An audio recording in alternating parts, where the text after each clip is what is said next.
has assured the United Nations that harsh actions will be taken against those who commit sexual violence. The vow comes as a UN Security Council envoy continues its mission in Bangladesh and Myanmar to see the aftermath of the military crackdown in Rakhine State. Nearly 700,000 Rohingya Muslims have fled the area amid reports of violent attacks in their villages. On Monday, the UN team met with Myanmar's de facto leader, Aung San Suu Kyi. Until now, the country's government has rejected UN requests to visit the region. Knut Asby is the UN resident and humanitarian coordinator in Myanmar.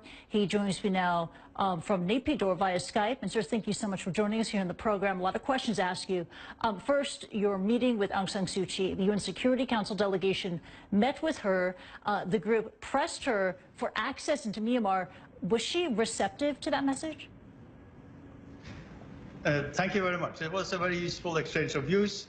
I'm very happy that we have from the government, including from Aung San Suu Kyi, as an interest now in negotiating the UN, UNHCR and UNDP in particular, in organizing the return of refugees and preparing the conditions for refugees. And I'm very glad we also have the Security Council support for that.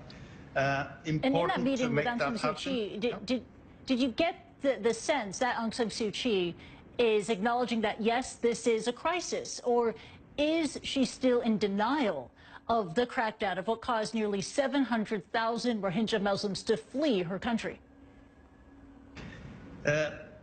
This crisis, as you said, has caused more than 700,000 people to leave. I think Aung San Suu Kyi needs to speak for herself.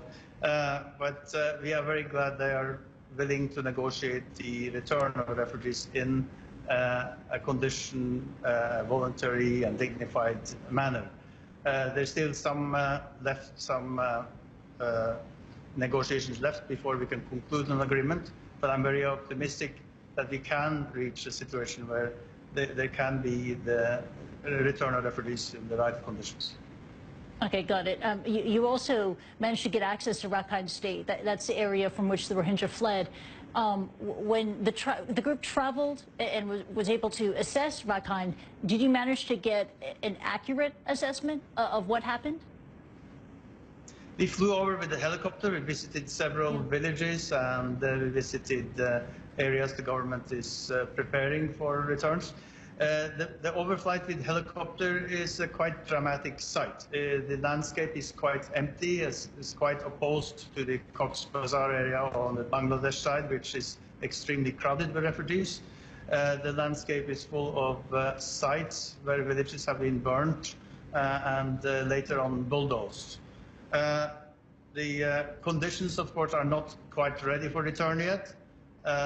There is work to make some physical conditions ready, but it's important also that the refugees who come back have an identity. They have their rights aligned with other people living in their area, and that they have safety and they can live in peace with their neighbors.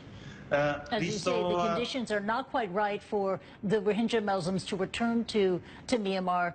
So in the meantime, they are toiling in these camps, these crowded camps in Bangladesh. We've seen video of members of the UN Security Council team meeting up with the refugees, confronted with some raw emotion, just young refugee women and girls crying, seeking solace. What was that like to witness, and will you be able to make their situation any better?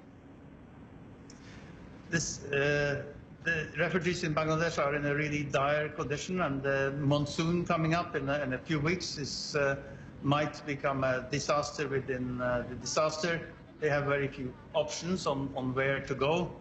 And as I said, the conditions for return are not yet in place.